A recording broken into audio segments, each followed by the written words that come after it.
मैं कप्तान श्रेयस अय्यर और कोच गौतम गंभीर से पूछना चाहता हूं कि आप लोग किस बॉलिंग लाइनअप के साथ खेल रहे हैं। पूरी सीरीज को मजाक बनाकर रख दिया है। पहले आयरलैंड के सामने 2-0 से व्हाइट वॉश हो गई। आयरलैंड से पहली बार मैच और सीरीज दोनों हार गए। पहले आयरलैंड के सामने इंटरनेशनल बेइज्जती हुई और अब इंग्लैंड के सामने। हो क्या रहा है भाई?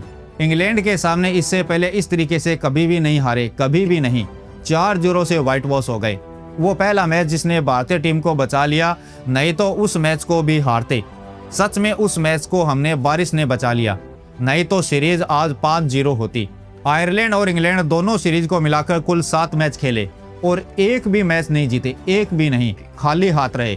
दोनों सीरीज में टीम इंडिया कहीं पर भी नहीं दिखी है, चाहे वो बैटिंग हो या बॉलिंग हो या फील्डिंग हो, कहीं पर भी नहीं। श्रेयस कप्तानी में फेल, कोच गौतम गंभीर कोचिंग में फेल, हर जगह फेल और फेल।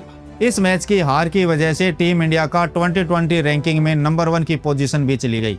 1600 दिनों से भी ज्यादा दिन से हम 2020 रैंकिंग में नंबर 1 थे, लगभग 4 साल से ज्यादा दिनों तक। एक झटके में वो ताज भी गया। इस आयरलैंड और इंग्लैंड सीरीज से पहले 16 2020 सीरीज से नहीं हारे थे हम, 16 2020 सीरीज से, और अब लगातार 2 सीरीज हार चुके हैं। इसमें एक तो आयरलैंड जैसी टीम ने हमें हरा दिया। आयरलैंड सीरीज को ही देख लीजिए, टीम इंडिया वहां पर भी कई मैच में नहीं दिख रही थी।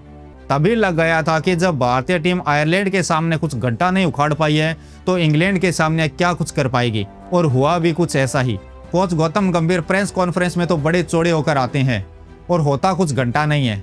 टीम को जीत मिले तो क्रेडिट खुद ले लो, और टीम हार जाए तो हार का ठीकरा बॉलर्स या फिर बैट्समैन के सर फोड़ दो, बढ़िया है।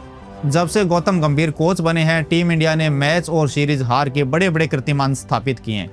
न्यूजीलैंड के सामने टेस्ट सीरीज 3-0 से व्हाइट वॉश, साउथ अफ्रीका के सामने टेस्ट सीरीज 2-0 से व्हाइट वॉश, दोनों सीरीज हम घर पर हारे। श्रीलंका के सामने वनडे सीरीज 28 साल में पहली बार हार गए, और अब आयरलैंड और इंग्लैंड के सामने 2020 सीरीज में, और दोनों सीरीज में व्हाइट वॉश हो गए। इन दोनों सीरीज में तो एक मैच की जीत भी नसीब नहीं हुई। सुपड़ा ये साफ हो गया। जब हार के बाद कोच गौतम गंभीर से हार के बारे में पूछा जाता है तो सीरीज या मैच हार की बात नहीं करते हैं। फिर दलील दी जाती है कि मैंने कोच बनने के बाद चैंपियन ट्रॉफी जिताई है, एशिया कप जितवाया है, 2020 वर्ल्ड कप जितवाया है। क्या घंटा जितवाया है? जब चैंपियन ट्रॉफी जीती थी तब गंभीर कोच बने ही थे, और इतना बड़ा टूर्नामेंट कोई 1-2 दिन की मेहनत से नहीं जीता जाता है, कई महीनों की मेहनत लगती है, जो रोहित शर्मा और कोच राहुल द्रविड़ ने की थी। बात करें एशिया कप की तो इस टूर्नामेंट में कोई भी ऐसी टीम नहीं थी जो टीम इंडिया के बराबर टक्कर दे सके। जब बराबर की टक्कर होती तब टक्कर देने का पता चलता। अब आते हैं 2020 वर्ल्ड कप पर। 2020 वर्ल्ड कप कोई आपकी मेहरबानी से नहीं जीते हैं कोच गौतम गंभीर साहब, ये जितवाया है संजू सैमसन ने, ईशान किशन ने। ये टीम इंडिया में नहीं होते तो टीम इंडिया टाइटल डिफेंड तो छोड़िए, टीम सेमीफाइनल से पहले ही बाहर हो चुकी होती। तो 100 बातों की एक ही बात है कि आपने अभी तक कुछ घंटा नहीं उखाड़ा है, कुछ करके दिखाइए और फिर बात करना। आयरलैंड और इंग्लैंड सीरीज में कुछ प्लेयर्स के सिलेक्शन भी सवालों के घेरे में हैं, जैसे तिलक वर्मा को आपने वाइस कैप्टन बनाया। आयरलैंड और इंग्लैंड सीरीज को मिलाकर 7 मैच खेले और इस एक मैच में 50 आई, बाकी 6 मैचों में सुपर फ्लॉप।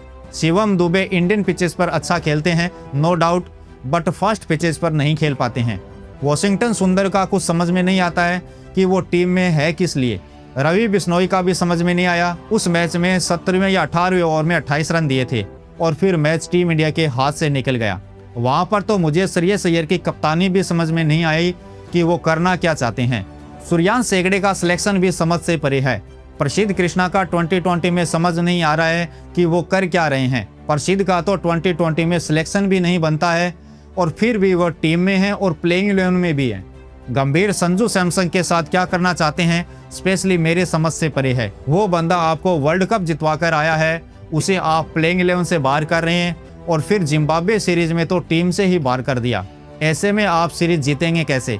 संजू ने आपकी कुर्सी बचाई है, उसे ही आपने टीम से बाहर कर दिया, बढ़िया है। इस हिसाब से तो मैच और सीरीज दोनों ही जीत लिए। मेरे हिसाब से अब गंभीर की कोचिंग का दी एंड करना ही भारतीय टीम के लिए अच्छा रहेगा, नहीं तो वनडे वर्ल्ड कप 2027 में भी ऐसा ही होता दिख रहा है। बाकी आपकी क्या राय, अपनी राय कमेंट बॉक्स में बताना। मिलते हैं नेक्स्ट वीडियो में। Thanks for watching. जय हिंद, वंदे मातरम।